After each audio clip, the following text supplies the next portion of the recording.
One of the biggest things that I get people to lean on is if you're not getting that traction and that buy-in to do things like how you feel like is the right way, often you have to let something fail.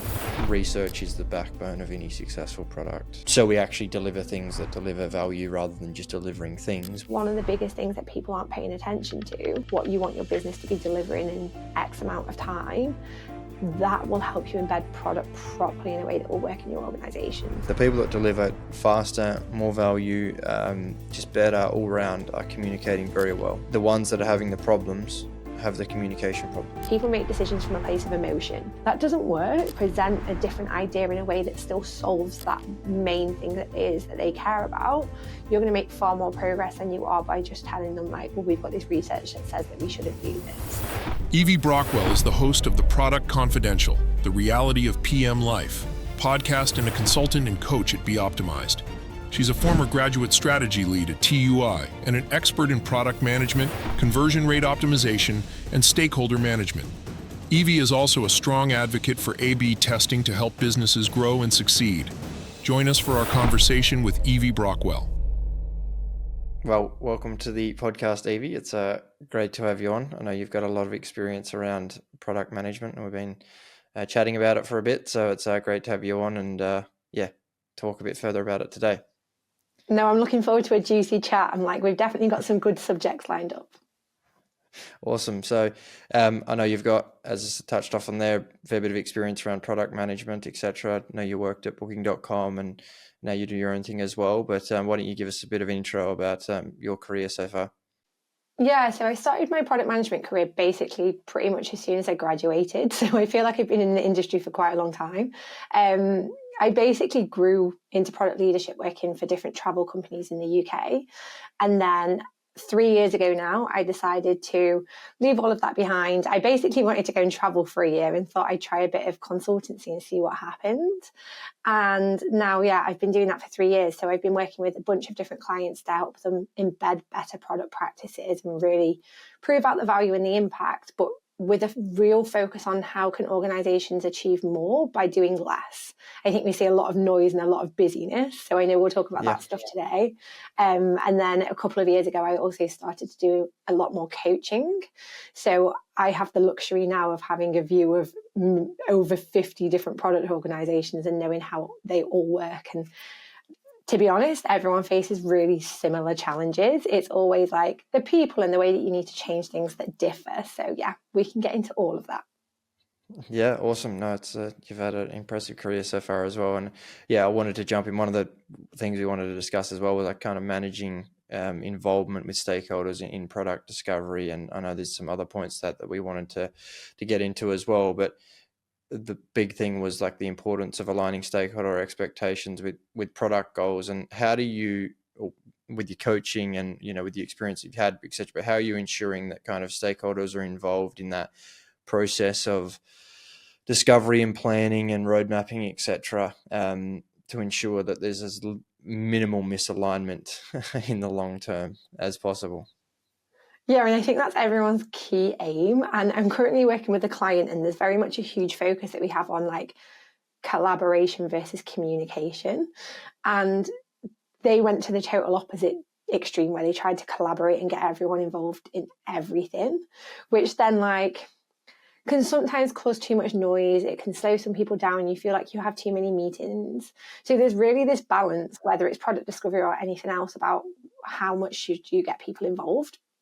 And based on all of the feedback we received in that space, we've tried to strip it all back into something that's like, okay, well, what's the real importance of to collaborate on, and how can we do this in more of an async way so we don't always need meetings? And how are we actually collaborating as opposed to just telling people what's going on? And especially in the product discovery space, sometimes it feels like that. It feels like you're not really involving people with the discovery. You're just inviting them in at different stages as like a little checkbox to say, oh, well, we told you we were doing this. And it's like, actually, the best results come from everyone knowing what the aim and objective is at the start, and everyone being able to contribute their right level of subject matter expertise to that problem space.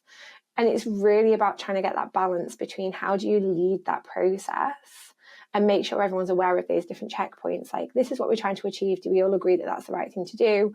Okay, what are our goals? Like, therefore, what do we think we need to look at? Who can go and investigate different things in different areas? And how do we all bring that back into deciding what the right thing is to do? So it really is about like setting up those processes and those checkpoints to make sure you have alignment at the right points. Yeah, I agree with that. And I think a big thing, and we touched on this on our earlier chat as well, but a big thing around stakeholder involvement is alignment. And I've been talking about this earlier with a few other guests as well, and recently, not earlier, but recently, around alignment and how important it is, not only with discovery and what we're delivering, but just everything comes back. So many problems start from misalignment. And I know we've learned that through, the hard way of actually, having those problems with projects and products, etc., where if you're misaligned from the beginning with expectations, whatever it is, it's just so much more difficult to get traction and get things done when it feels like stakeholders are probably not trying to, but are working against you rather than working with you. And it just comes back to that misalignment typically all the time. And I think the biggest thing from what we've seen is that getting them involved early on in that discovery process. Obviously, I totally agree that you've got to have a balance, right? If you've got so many different stakeholders, people at the table, opinions, it can end up just being where you make no progress, right? Because there's just too much going on. There's too many opinions. One person contradicts this person, etc. But if we can keep it small enough, but we hear from a range of people, especially those that are on the front line if we're building a product, because our main thing is around B2B and we work with more traditional industry. So it's not the product, and this is a lot of this isn't talked about in that kind of space. Like it's typically around SaaS, or we'll call it tech first businesses or tech businesses. But I had a conversation the other day with another guest who was talking about every business these days is a tech business, but essentially the idea is that these people that we're working with especially aren't necessarily as involved or know as much about product and how it works, etc. And it's important that we understand their business process and get them in that discovery process, I feel anyway. And I think one of the key ones is, and I want to get your thoughts on this here, but how do you take that from their kind of perspective of whoever it is, a stakeholder from a product, but strategize and then prioritize, more importantly, what should be focused on? Yeah, and that's a great point, because I feel like there's such a difference between product-led companies, which are usually tech first, like newborn. They've had product in there from the beginning. It's really easy in a way, because it's like, well, everyone just gets how you do product, and you might need to do some level of stakeholder education, but for the most part, everyone agrees that like product's the right thing to do. And then you might still work with some like B2B SaaS businesses that have got founders from a different background, for example, or like you'll have these other cases. And in a lot of my cases, I work with a lot of big corporates that are trying to transition to do more product-led stuff. But you have this scale and people sit between where it's like, you're not fully product-led, you still have this commercial lens, like what's the right way of operating? And it's such a different conversation versus just being like, well, just do discovery and get people involved, because that educational piece is huge. And also what happens a lot in these places when you're trying to move from something like sales-led to product-led or anything else is that you get that like us versus them attitude, because they're seen as like two competing approaches to how to do things. And at the end of the day, like totally transparent and honest with people, like there's always a lot of ego in play. It's always like one person wanting their way to be the right way, or wanting their opinion to be held higher than someone else's. So it's not just about having the right processes, it's really about understanding the psychology of the people in that space, and also understanding like how much education needs to happen.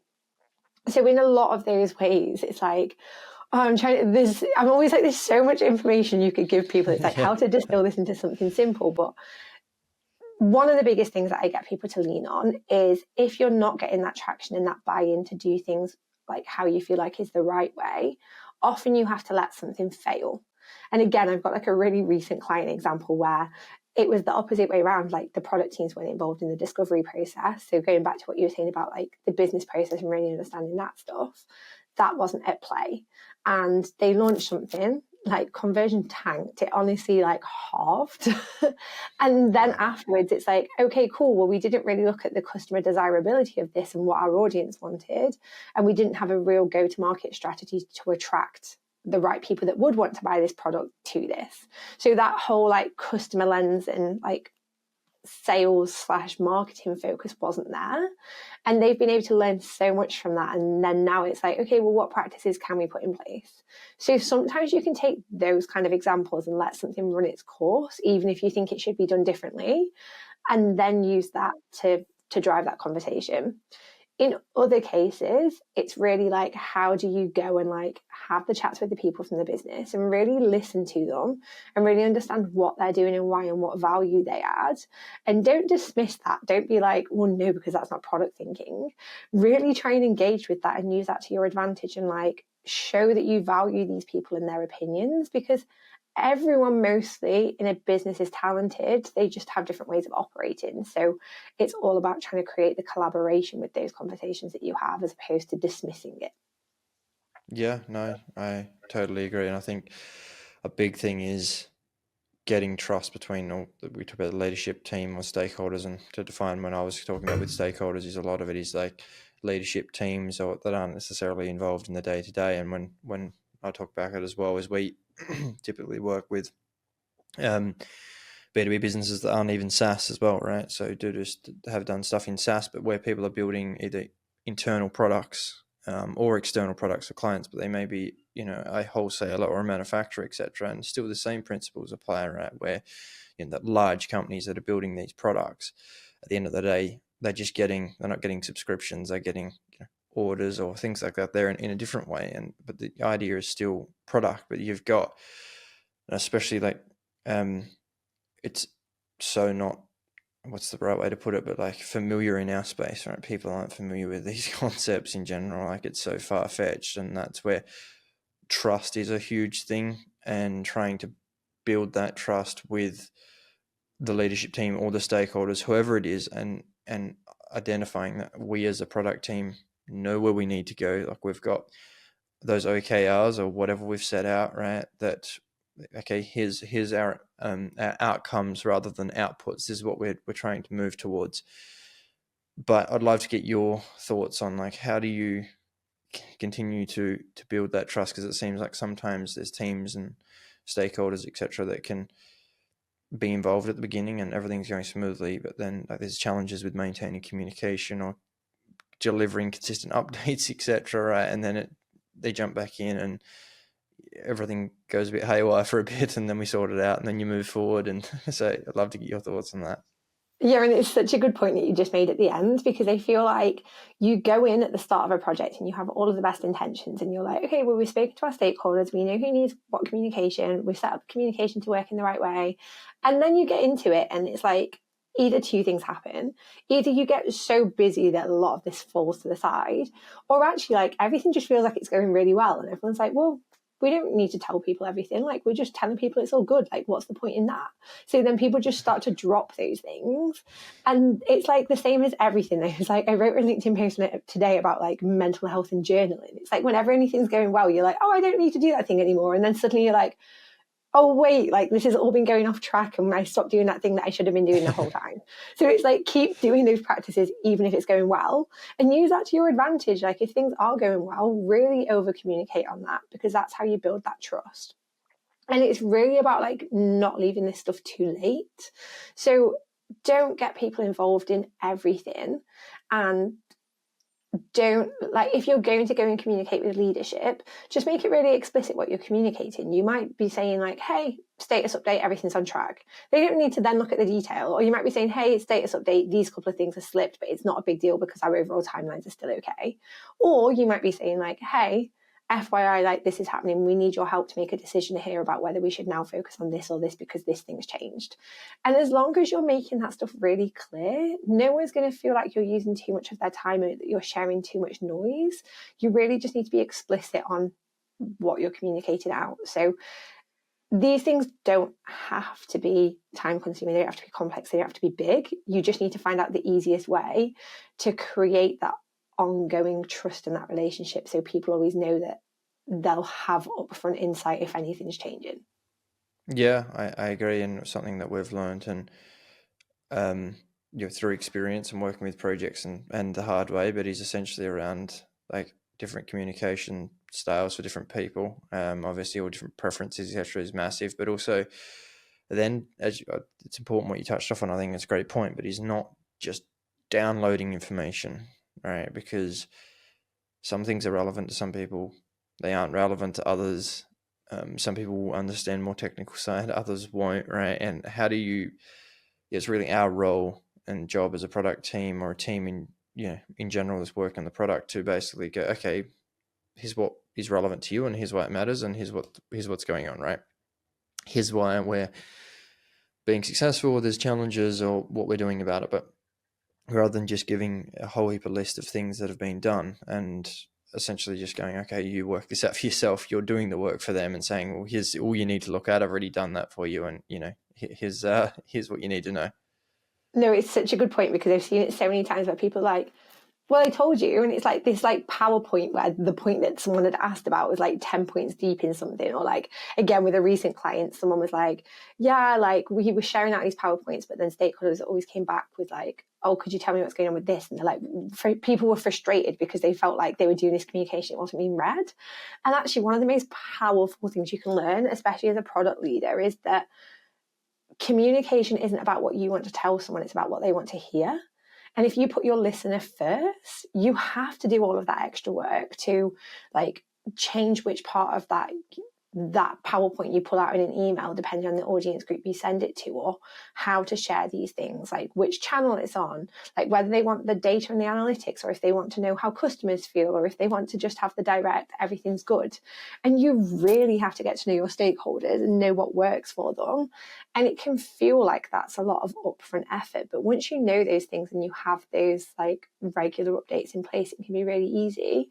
And as you said at the start, like the reason why we're talking about this is because usually what happens if you don't get that stuff right is suddenly 4 weeks in, like some stakeholder comes in, starts interfering with everything, causes a load of chaos because they didn't know what was going on. So this will save you so much time further down the line to prevent that kind of like what product people would call interference. Yeah, definitely.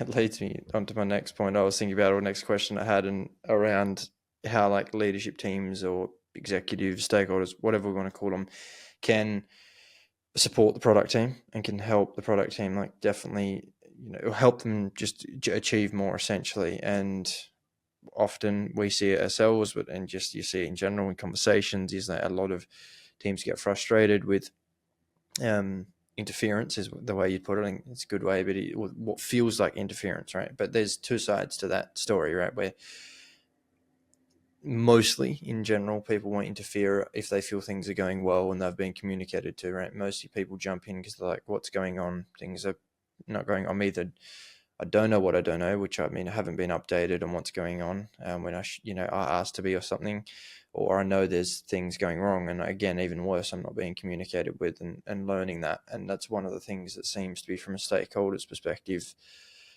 the biggest challenge. But then we've on the other side also had those challenges, but then stakeholders haven't necessarily been as committed as we would have liked them to have been to attending catch-ups if that's what we needed, or replying to questions or whatever we needed, right? But actually being involved in the process and wanting to be committed to it and committed to the long-term success. And again, I think, without sounding like a broken record, but coming back to the beginning around alignment, if it was set clearer at the beginning from our side that this is what we expect from you, and then they weren't living up to that, you could probably bring that up. But I don't know, what do you think around teams and leadership teams and executives, et cetera, supporting the product team to actually deliver more rather than just, feeling like an interference or a hindrance? Yeah, I feel like there's two great points there, and like two main parts of it. And I'll touch on what I think is like the second one we talked about first, in terms of like those stakeholders that you need to be involved that don't get involved. Because I feel like that alignment at the start is key. You really need that. It's kind of like this like informal contract where everyone said, yeah, this is what we're going to do. This is how we're going to contribute. And you don't always know that at the start of a product or a project, because you can like guess what you think needs to happen, but often as you get into that first, like really getting into the detail, that stuff changes. So it's okay to have another checkpoint where you come back and you go, okay, is this actually still what we need from people? Like, what should we do next? And just making those bits really explicit, because we make so many implicit assumptions about who should do what and how we should work, and like everyone has different interpretations. So we try and remove all of that. But then the other thing that I think happens is like, often you make that stuff clear, but you might have a stakeholder that's just been put there because their manager told them that they had to be, and they don't really care about this project, and they have other things that they're doing that contribute to their own objectives that to them are so much more important. Or they've not been brought into this in the first place. Like, they thought that you should have been doing something else, but now they're having to go down this route. So sometimes, even if you've made all of that stuff really clear, there's actually a different reason as to why someone isn't getting engaged. And you really need to, again, it's like all of this effort to get to know your stakeholders and exactly what's going on for them. And I find that can be so powerful. So if you feel like you're not getting that from someone, just having a one-to-one chat with them and being like, hey, like, what's going on? Like, what else are you working on? What's important to you about this project? What are you like, what do you agree with? What do you like about it? What do you not like about it? And trying to just like pull out whatever extracts you need to figure out what's actually going on for them, especially if you can find those things that they do then care about, then you can use those bits to your advantage. So sometimes you like, again, it's like I use these words like interference and everything else. And I think in product, we always try to be very PC about how we speak about things. But sometimes with these bits, it's like, yes, you really want to collaborate with people and you really want to bring people in because that's what we do as product people. But you have to play that game of trying to work out what they are going to care about and use that to your advantage. So yeah, that's what I'd say on that part. With the other part of like, when things potentially haven't been communicated and things aren't going well, and it's like, then you have people that really want to be involved. Again, it's like everything we said at the start, like, how do you actually get those processes and that communication in place so that doesn't suddenly happen? But if that is suddenly happening, it's usually from a good place. It's usually because this person wants that project to go really well, or something else might have changed in the business, which means that it just needs a bit more focus. And try and again use that to your advantage. Don't see that as a negative thing. And I think, again, with a lot of egos, like I've had a chat with quite a few product people that I'm coaching about this recently, when someone else gets involved, they feel like they've failed. They feel like they're not doing a good enough job. And it's like, if you put that aside and flip that on its head and go, actually, like, let me see this as support. Like, someone wants this project to do really well. They want to support it. How can I use that to my advantage and work with them to make sure we create then the best results and get the right momentum behind these things? That's a totally different mindset that allows you to, again, not see the us versus them and feel like it's a hindrance, but to go, okay, cool. Like, we could probably then focus on this, this, and this, and this person might be able to escalate this thing and get focus on this. And like, I can just understand what they really care about and report that to them in the right way. So I build confidence and trust in our relationship. And then like your project and product could end up in a way better place. So that would be my hope in that space. No, I think it's great. One of the things I wanted to get into as well was around kind of roadmaps and managing expectations around that, not just from stakeholders, but it obviously is a big part of it around delivery times, etc. It's one of the biggest challenges all product people face as well, and planning for it and everything is around, especially when you're getting held to delivering features rather than outcomes, right? If that makes sense. And obviously there's a balance here. One of the biggest things from especially those that aren't involved in product that much, and especially aren't familiar as much with the Scrum or Agile side of things. And I know you mentioned in your work, you say it doesn't really matter what you do, you work, find out what works for you and obviously make that work. But at the end of the day, everyone's trying to achieve results, right? That doesn't matter what you use, that's what we need to achieve. But a lot of the time we get brought back to how many things have we deployed? What have we done? What updates have we made? Is this specific feature there? And especially when there is opinions where it's like that are conflicting from stakeholder or user or customer needs, right? Where stakeholders like, oh, we've got to deliver this. Why haven't we delivered this, right? Or something like that. And it's like, it's actually not that important, right? If you know what I mean. Like, but a lot of the time they feel, and I had some conversations with some people recently as well around, a lot of time they feel like they are the user, right? A user proxy kind of thing, where they think they know what the user wants or the customer wants or whatever else. And it just creates this massive conflicting issue, I suppose, to manage from a product side. But getting back to where I was starting, is like, how do you, what do you do from an estimation point of view, and how are you planning for products? How are you coaching people to plan that out, managing expectations, but also planning? It's a massive question. I know that, but maybe we can start somewhere and break it down. No, yeah, let's start with estimation, and let's definitely get onto the part that you mentioned about like stakeholders feeling like it's their idea and they're a proxy of the user, because there's a bunch on influencing and how to speak to stakeholders that I think is worth talking about as well. But yeah, on the estimation side of things, again, every team is different, and I've seen a lot of different things working in different organizations. One of the things that I've never really seen work like super well, or has taken like a while for it to work, is anyone actually using story points in a way that is effective. Like there's so much that has to go into it in terms of like getting your estimates and story points to be effective, like knowing how to use story points in the first place, like having good run rates in sprints so you can actually do the comparison and work out the right stuff to take into a sprint. Like there's a lot of complexity that I think is baked into the story point process, and you might have some examples where it has worked great, so you can definitely share those. No, it's interesting. You go ahead. Yeah, like in a lot of the teams that I've worked with, we've tried to really simplify it even further than that. And instead of going, right, okay, let's estimate everything, like, yeah, t-shirt sizing, like that can also work as a proxy. And it's usually like just as good, in my opinion, to just go, yeah, in this quarter, we could probably take in like 5 smalls, 2 mediums, 1 large. And a team might roughly know that, and that's okay. One of the even more simple things that I've found works incredibly well with teams is to just take a list of what it is that you think you're going to deliver. And if you're doing outcome-based stuff, this can be like a bit more challenging, because you kind of need to have features for teams to be able to estimate. But you can at least go, well, okay, like these are our outcomes, therefore the things that we might deliver are something like this, this, this, and this. Let me just get the team to look at this list and draw a line and say, like, here's what we'd be confident we could deliver for the quarter. Maybe we'd be able to get this far. Anything below that, we really don't think we'd get around to. And you can use that to then like infer what outcomes you think you might be able to deliver, or roughly how many features you think you can get out.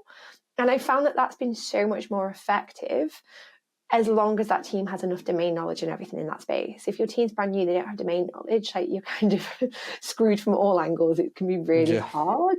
And therefore you just need to estimate really low and start to see what patterns you get into place. Yeah, and then there's one more. Like I did speak to a client recently who has managed to estimate like a whole 2-year project using story points. So this is a case where it has worked like properly.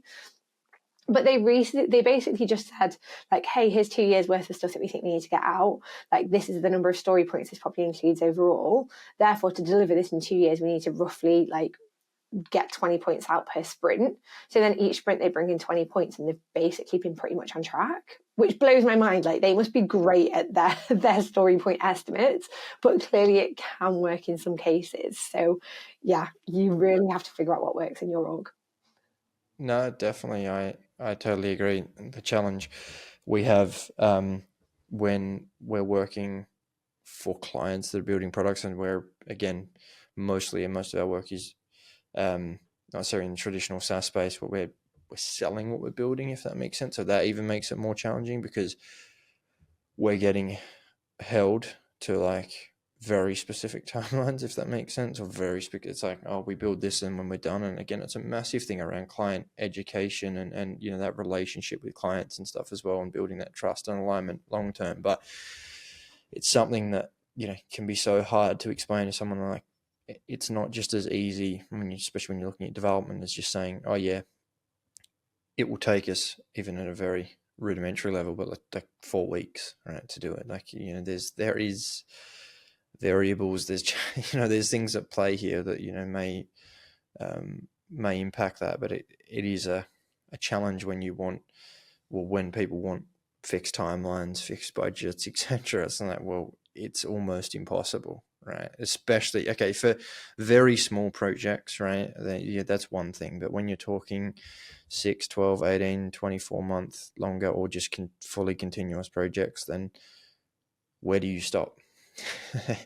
Where do you end, right? And then these estimations, and as you would know, and you'd be very familiar with, like, as we go building out these products and everything else, once we're 3 months in, there's 40 more features, 40 more ideas or whatever else that were never there at the very beginning. There's 40 more challenges. There's all these other things, right? Yeah, I always say this. It's always like, it happens for so many reasons. It's like you learn things from your customers, you learn things from stakeholders. There's something that someone forgot about at the start, or they didn't get into that detail yet. You get into the tech side of things, and actually, like, this thing is connected to this API, which doesn't have this like element of it, or like, well, actually, we're calling this thing, and we need to break those two APIs out because if we change this, it's going to interfere with this. And it's like you always, like, that's the one thing you can guarantee is that you're going to come across things like that. And it's like, obviously, you can do things like go, well, let's just add 50% to our estimates and therefore be done with it. You can like try and do that client education of like, yeah, you can tease this thing, but we're not going to know what our firm delivery date might be till this point. Or you do it the other way around and you're like, okay, well, like, we'll commit to this different delivery deadline, but the scope of what might be there could completely change. And when you're trying to sell your own services, like, that stuff can be really hard because everyone wants to overpromise because that's how you're going to get sales in. Like, no one's going to buy something if you're like, oh, we'll deliver this thing maybe by March and maybe it'll include this, but we don't know. Yeah, so it's like 100%. You can totally see it from both sides, but it's like, how do you find that middle ground? And again, it's that alignment at the start. Like, well, what's important? Is the delivery date super important? Does it need to include like these things as a minimum, but these things would be nice to have because we think we'd be able to sell enough if we are just really clear that we have these bits? Like, how, like, having that whole process and that alignment between those departments is like key at the beginning. Yeah, I totally agree. And it's always full of compromises, right? Like, you've got, there's just like, you can't have everything. Say, oh, we want this delivery, we want this budget, we want these features, we want everything. It's like, well, that's just impossible. You're literally asking me to do something impossible. And then they go, well, okay, well, how do you do this? And you say, okay, well, we need to add another 6 months to the delivery time. Oh, I don't want that. It's too long. It's like, well, you can't just have like, you've got to give up something somewhere. Not always, right? But I'm saying in general, you got these larger projects, etc. And it's a challenge, but it's our job to find that balance and to work through that, no matter if it's an internal or an external thing. But essentially, where are we aligned with the stakeholders, and how do we map out a roadmap? And it probably leads me into my other question when we're talking these longer term things, like how far are you coaching? How with your coaching that what are you doing with teams, and what in your opinion, how far do you think you can roadmap ahead? Yeah, so I mean, like, it's so funny, isn't it? Because I feel like there's so much product practice guidance out there that is like this product utopia that just doesn't exist in real life, right? It's like, oh, you should have like a now, next, later roadmap, and your first quarter should just be outcomes. And then like you might know some tactics, but you don't need to display them. And then the next one is like more outcome based. And then you have your strategy. And it's like, yeah, that's great. But like, how many times does that actually play out in practice? Like, never. So yeah, absolutely.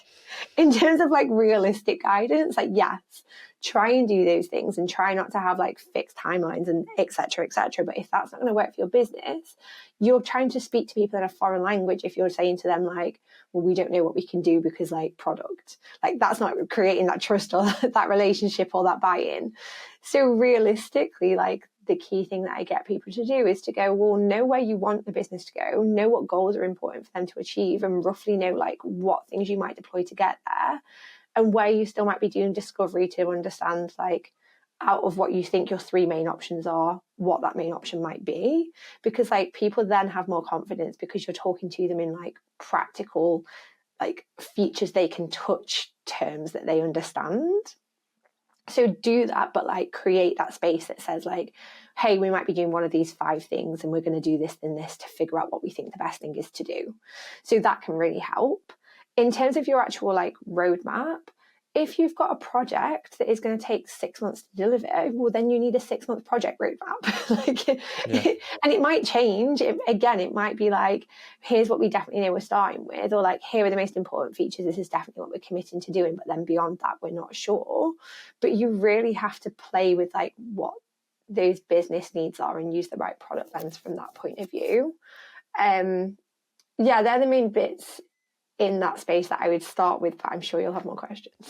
No, absolutely. I agree. The challenge from our experience, my experience with this is, well, even if we are looking at 6-12 month projects, we can roadmap it, but you have to set the expectation that things will change. It's not if they change, they will change. And an interesting thing as well, especially, is the fact that when we start a project, the irony of it is we have the least understanding of it right now. This is different for product teams that are working in products, especially in SaaS, whether it's B2C, B2B, whatever it is. And okay, you might have been there for years and you're working only on that product full time. Okay, that's a different thing.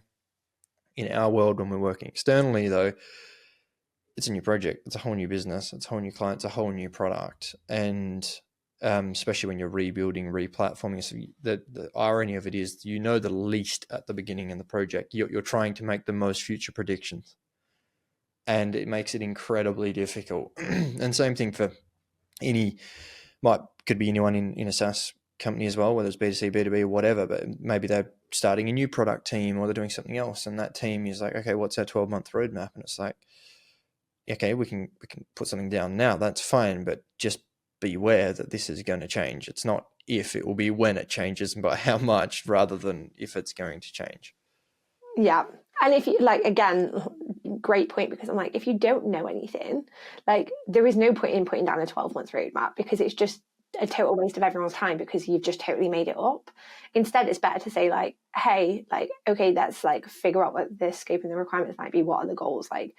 Give us a month of a discovery sprint, so we can figure out what that should be before we just waste this much time. And it's really trying to educate people on why it wouldn't be helpful to do it at that point in time, which you can do by going, well, here are all of the assumptions, here's all of the things that we don't know, here's what we need to know to be able to do that.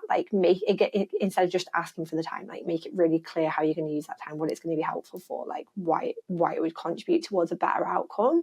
So that's some of the stuff you can do.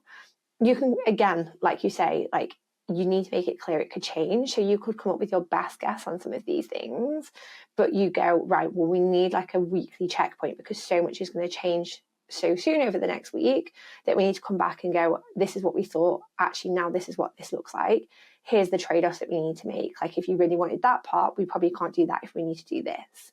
And just making those things really clear. And it's this goes back to the point you made a few minutes ago, where you were saying how you'll come back to people and it's well, we want all of it. We want the budget, we want the scope, we want the this, we want the that. Yeah.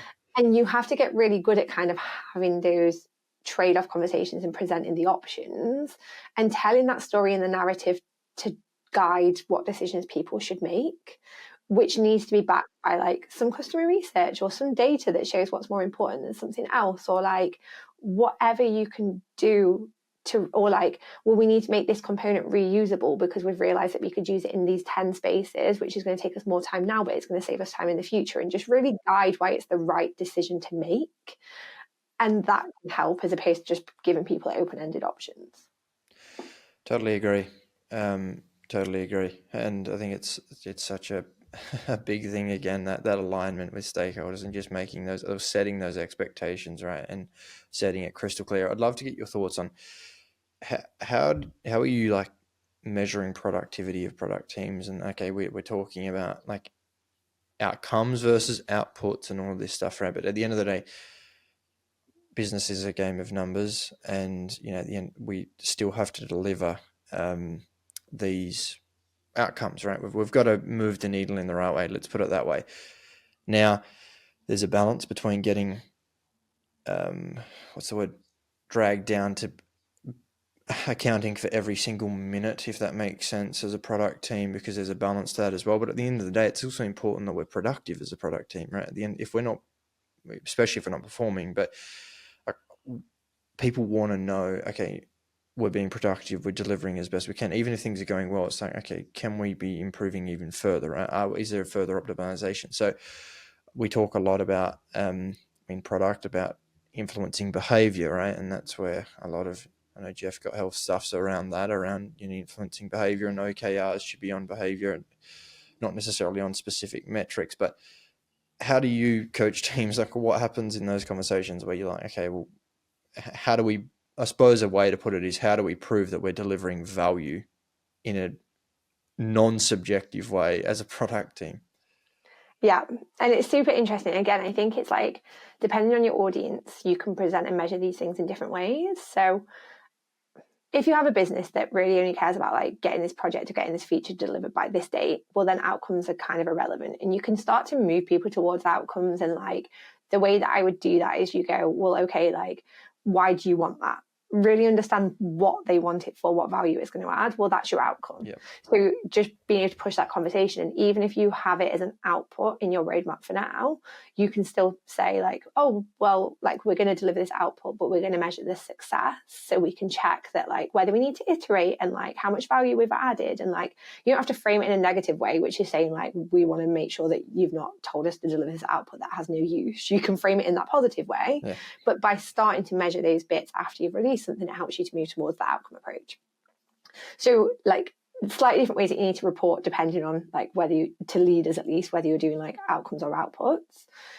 At the end of the day, it's like, well, what's the smallest bit of progress that you can show to people that shows you're on track at like that external leadership communication point of view? So if you're tracking towards an outcome, like you don't want to always be measuring the big indicator. You can measure smaller things that show you're on track.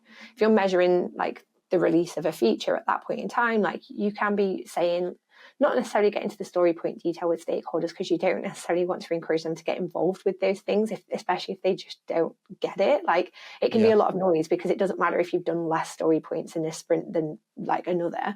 It's not important. So figure out what the communication piece is that can show you've made progress, which might be like, hey, this feature's in test, or like this part's ready to release, and even just giving demos which shows where something's up to so they can physically see it. That's so much more valuable than talking about the stats and the detail. But with the teams, like I totally agree with what you were saying. Yes, we want to measure outcomes, and it's not about just having output for the sake of it and increasing story points and delivering stuff that's not useful, but that's the job of product, making sure that the stuff that goes into the sprint is useful. Still, no matter what comes into that sprint for those teams, you want to be as effective as possible with what you're getting out. So in terms of your team reporting, like if you use story points, like you can use story points. Like I say, it's not always my preference, but the things that we would look at instead are like, well, how long's the ticket sat in a different part of the sprint for? Like, where are you really seeing that you're blocked on things over and over again? And I moved with a lot of teams more towards like mobbing and XP practices than individual like coders and individual development. And that actually facilitated a lot of these better conversations, because it didn't feel like anyone was getting picked on. They would talk about, well, how can we improve as a team? And then they might do things like go, well, we need to improve our pipeline, we need to improve our processes. And we'd have these continuous optimization conversations, which didn't necessarily always need data to show us where to focus. Like, because the team were working together, they just knew what they needed to do to improve and become more productive. So slightly different ways that you could do things in that space depending on what works for you. Yeah, definitely.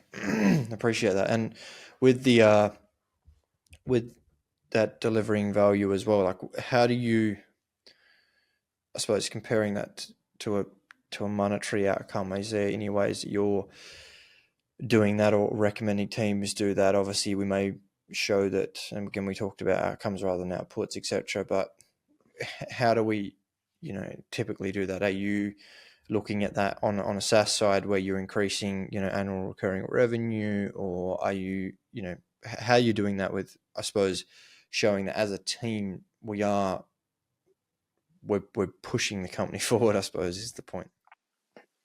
No, honestly, this can be so hard, because trying to isolate the impact that you've had as a team is next to impossible, because there's so many different movements and so many different things that happen. So for example, when I was at booking.com, we experimented on everything. So the way that we would measure how much impact our team was having was based on the uplift from each experiment, which we would measure as like the bookings per day, or like room nights that would be booked per like that day. So if you could see how much you were increasing those bits by, still not an exact science, because you can't aggregate all of your experiments together and be like, here's our overall number, for a lot of different reasons that I could get into, but I don't think it's relevant to this conversation. But you could still have a proxy to say like, yeah, we're doing pretty well. But that was great, because everything was an A/B test, so you could isolate the impact. I work with other clients, like I've recently just done a CRO report, and I work with another client that does an A/B test everything. You're doing pre and post changes. So you're trying to look at like the trends and the year-on-year analysis to even see how much impact you've had.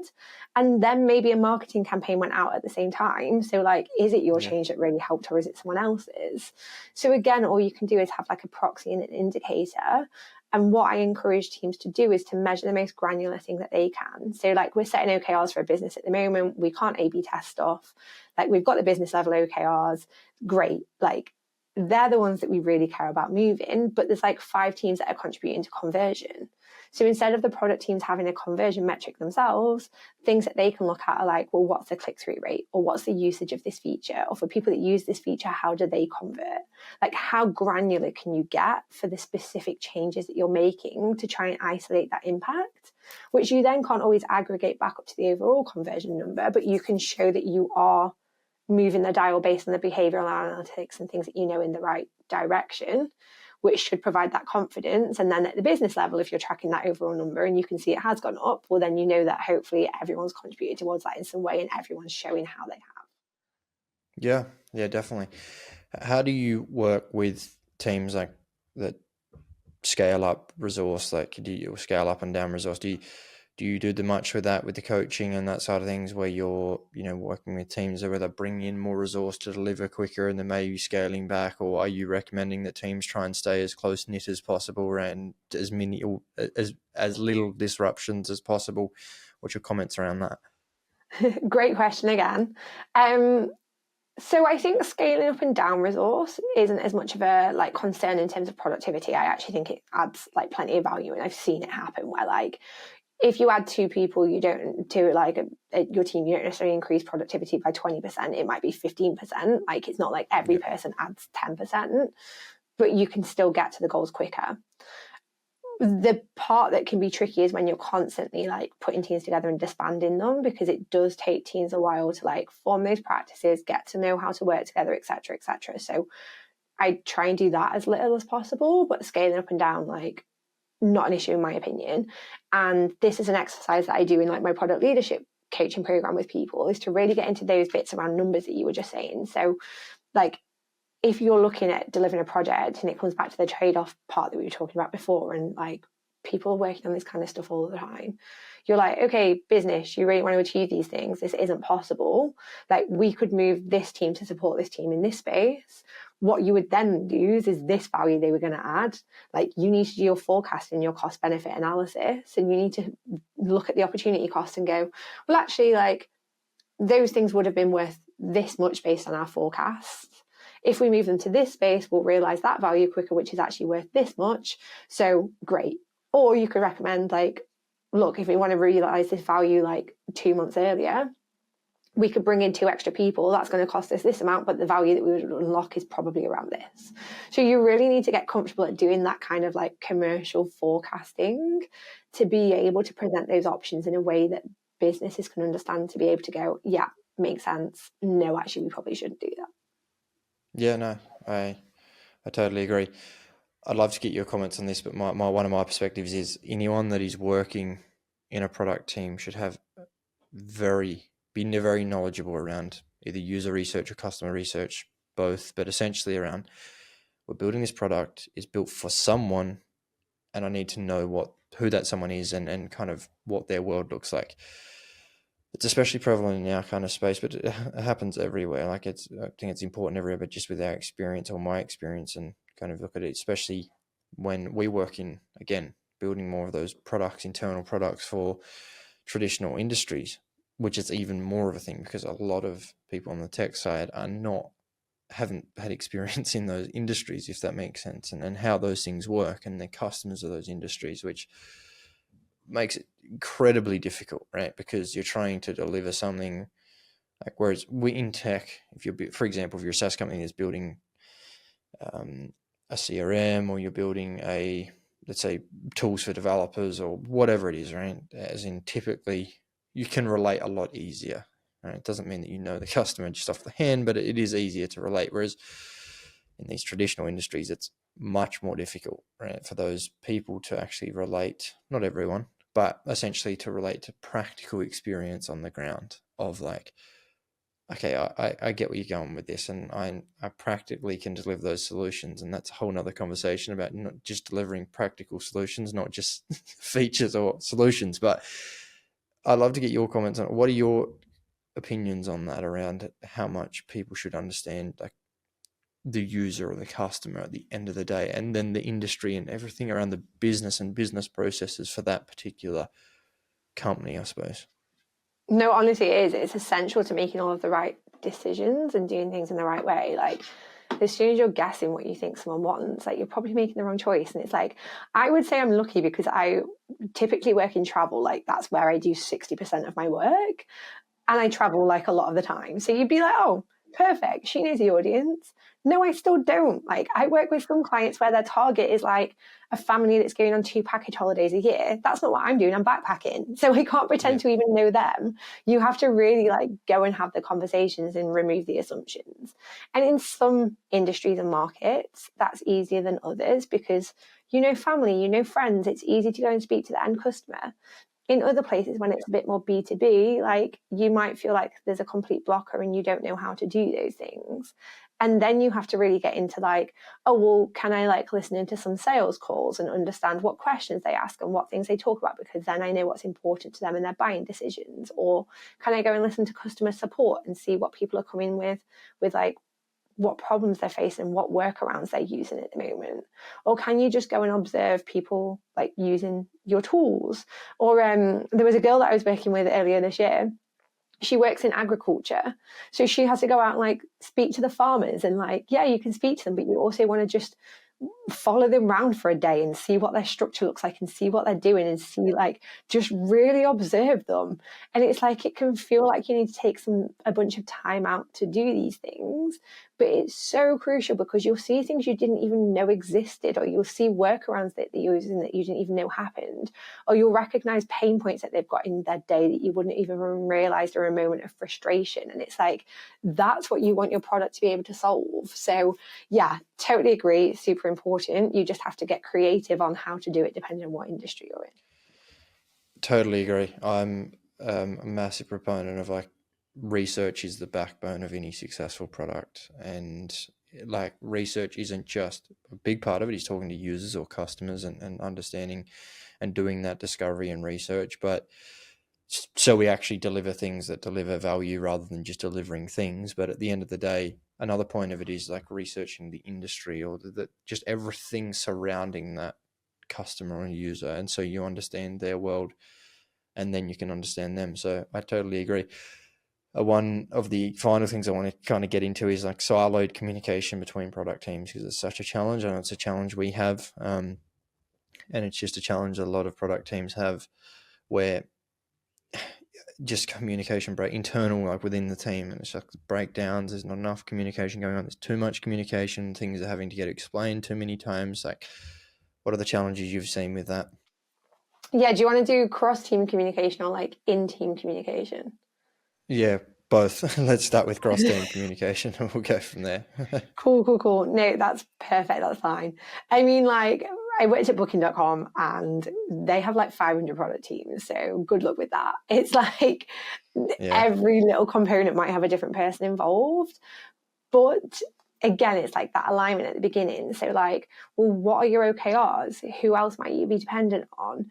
Who else does that touch? And like, how can you see what's important for them this quarter? And how can you understand those bits up front? So there's a lot of that stuff that needs to happen, especially if you're in a big organization, and you'll be able to align yourself, like self-organize to a certain degree. But often, like, you might have competing priorities and you've got dependencies in different spaces and you need to know what's going on with this, that, and the other. And it's like, sometimes leadership has to get involved and make those decisions about whether this is more important than this and create alignment at a higher level. So if you feel like you're having these like constant battles, you need to push your leaders to try and do more of that. And then beyond that, it's like, well, what's that level of update that you need to know if a change is happening? And especially in these product teams where it's an organization like booking.com, sometimes the developers can just do that. Like, they can create that alignment, or they can make sure they're getting in the right merge requests, or like seeing when code has actually changed, which means that you're not always having to over explain everything to everyone, or you have just got these channels that you need to keep your eyes on. So if you're in a really big space and there's moving parts all of the time, like, do these bits. If you're in a smaller organization where you've got like 3 or 4 product teams, it should be really easy to self-align. You should be able to be like, here's our business OKRs, here's what we all want to achieve as a product group, like how's each person going to contribute to that? like, has anyone learned anything that they can share with someone else? Let's have our weekly catch-ups in and make sure that we're a close-knit team that can have these conversations. It's like far easier to play it out in that space. So I think it really depends on the scale. Yeah, agree. And then in-team communication within the product team itself, right? Like we see challenges with that as well around like, we're just, I don't know, as it just the people that deliver, put it this way, the people that deliver faster, more value, just better all around are communicating very well. That's the way I would describe it. Whereas the ones that are having the problems have the communication problems, in my opinion. Yeah, which is a great case studies to have, because being able to prove this stuff out for people to see why it's important is crucial in the first place. And in team communication, I totally agree with you. The best teams that I've worked in, and this is where I was like, I've loved it when I've worked in teams where they mob and they work together all of the time. And I know, again, that doesn't suit everyone. And like when we started doing this with teams, there were a lot of people that are like, oh, but I'm an introvert, because you get a lot of that with developers. But actually, like, they all learned to play to each other's strengths and work together, and just already taking out those silos of like different people working on different tickets made a huge difference. And people could then come up with the best solutions together. They weren't getting stuck on a problem for 2 days because they were able to think together to solve things. So it's like, that's enough of a case study for me to be like, the more you can collaborate, not just communicate, the better.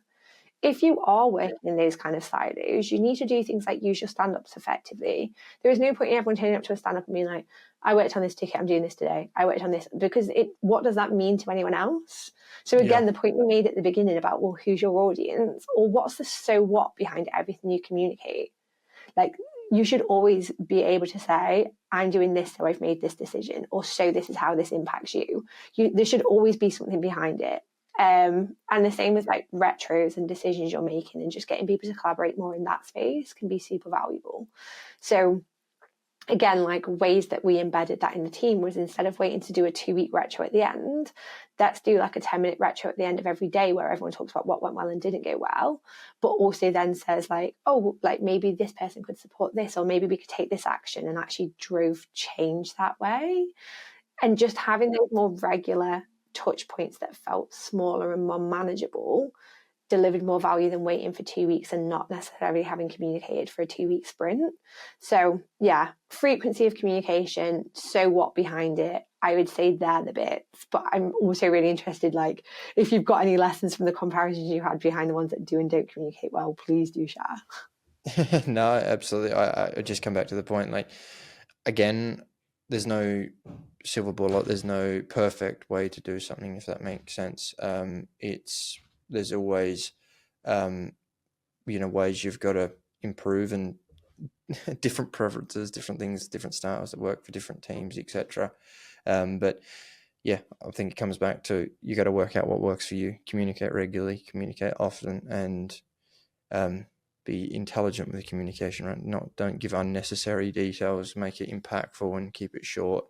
And if you collaborate as a team, share your problems, I agree, come up with solutions together, you're going to, a rising tide lifts all boats, right? Essentially, we're all going to achieve more together. So I think it's been a great conversation. I appreciate you coming on. Is there any final points or anything you don't feel that we haven't touched off on? We've touched on quite a bit, but obviously there's so much to discuss. Yeah, I'm like, no, I just remembered that I said the point about mentioning the influencing side of things. So quick one on that, like, the point that you made was around like, a stakeholder's come to you, they've gone, okay, like, I've got this feature and I think it's super important. And as a product person, you don't necessarily think it's important. And like, by challenging them on that, even if you've got all of the data, all of the evidence, really, like, people make decisions from a place of emotion. And we don't always know that. Like, the interview answer that I always used to give, like, how would you influence someone? I was like, I would show them data. And as I've moved through my career, I'm like, that doesn't work. Like, people will still find the data point or find the evidence to showcase why they think their thing's the right thing to do. So what you have to learn to do instead is tap into that emotion. Like, why do they feel like that's important? What do they care about? And if you can talk to them about that, or present a different idea in a way that still solves that main thing that is that they care about, you're going to make far more progress than you are by just telling them like, well, we've got this research that says that we shouldn't do this. So that would be my like one bit to leave on, is just like, always bear that in mind. Yeah, awesome. I appreciate it. It's been an awesome discussion. I think there's been a lot of learning for me anyway, and it's really appreciate you taking the time. I do have a finale segment where I ask each guest the same couple of questions, so I'd love to get into those now. The first one is, what's one thing you believe businesses are not paying enough attention to right now that will be critical in the next 5 years? Yeah, oh my God. I'm like, I read this question. I was like, I bet loads of people would be like AI, but I'm like, yeah, on a practical level, like that stuff's going to be super important. But actually, like, I feel like one of the biggest things that people aren't paying attention to is really trying to understand why they're doing product. I think so many people went on this like product hype, like, oh, we should work on product because it's like the trendy thing to do. But really understanding like what you want from transformational change and what you want your business to be delivering in X amount of time, that will help you embed product properly in a way that will work in your organization. So yeah, pay attention to that. Totally agree. The second one is, what legacy do you want to leave in your industry? How do you hope your work will influence or shape the future? Great question. Yeah, it's really interesting because I feel like I got so much more purpose behind my business within the last couple of years. I experimented for the first year and then I figured out what it really was that I cared about and what I wanted to do. And actually where I settled on was that I just want people to be able to deliver more impact by doing less. And this comes from two lenses. Like I see organizations running around like headless chickens all of the time. It's like, for what value, for what output? And just trying to get people to strip that right back so they can like do stuff in an effective way is so powerful. But actually one of the biggest things that I found is just as a general population, burnout in product management is insane. I've been researching it for the last 9 months because so many people came to me for coaching because they were struggling in that space. And it's like 92% of people in product have had some experience with burnout. That's way too high. Yeah. Like we've got way too many people that are pushing themselves so far all of the time and not enjoying what they do. So now so much of my lens is like, I truly believe you can be a super effective product person without having to run yourself into the ground. And like, I'm a big believer in location freedom and doing your job in a way that works for you, where you can be the most effective. So now so much of my work, whether that's consulting or coaching, comes with that lens of like, let's deliver the most impact. Let's be even better than we were before impact wise, but let's do that without burning ourselves out. Yeah, that's inspiring. That's great. I appreciate that. And then the final one is, if you could go back in time, what advice would you give to your younger self at the start of your career? Great question. It comes back to that point that I've just mentioned. I definitely thought I'd be this person that would be like sat on a leadership board by now. And then 3 years ago, I realized that that's not what I actually wanted to do. And it's like, be okay with that. Be okay with not constantly feeling like you need to be growing and pushing yourself, that growth can come in different ways. And actually the best thing you can do is experiment and figure out what you enjoy. Awesome. I appreciate that. Well, it's been a great episode and I appreciate your time once again, Evie. For anyone interested, Evie's got some great content on LinkedIn and some other spots as well. So if you go and check her out there, you'll be able to find her content. And so I definitely recommend it. And if you're looking for some more episodes of Pulse, you can check us out on YouTube or Spotify, any of the other channels as well, or on LinkedIn. Check out the Learning Center at Intuji as well. And yeah, appreciate your time once again, Evie, and we will keep in touch. Thank you. No, thanks for having me and thanks for all of the great questions. No worries. Thank you.